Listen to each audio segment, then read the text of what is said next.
બિલીમોરામાં ઘરફોડ ચોરી કરતો રીઢો ગુનેગાર પોલીસના સકંજામાં આવ્યો છે।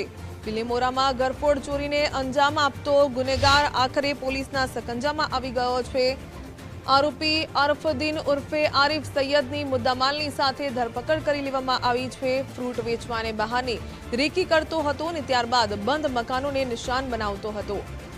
એલસીબીએ 10.6 લાખના મુદ્દામાલની સાથે હાલ તો આરોપીને ધરપકડ કરી છે। સોનાની લગડીઓ, રોકડ અને મોટરસાયકલ પણ જપ્ત કરી લેવામાં આવી।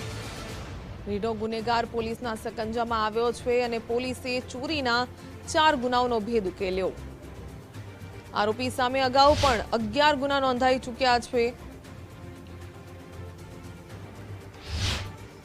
બાતમી દરમિયાન એલસીબીના જે સંદીપભાઈ છે તેમજ મનોજ કુમાર જે છે તેને ચોક્કસ બાતમીના આધારે એક વ્યક્તિની ધરપકડ કરેલી કે જેની પાસેથી આ જે ઘરફોડ ચોરી જે થયેલી હતી બિલીમોરાની અંદર તેમાંથી એનો મુદ્દામાલ સાથે આરિફુદ્દીન ઉર્ફે આરિફ ઝહીરુદ્દીન સૈયદ ની પૂછપરછ કરી અને તેને મુદ્દામાલ સાથે ધરપકડ કરેલ હતી।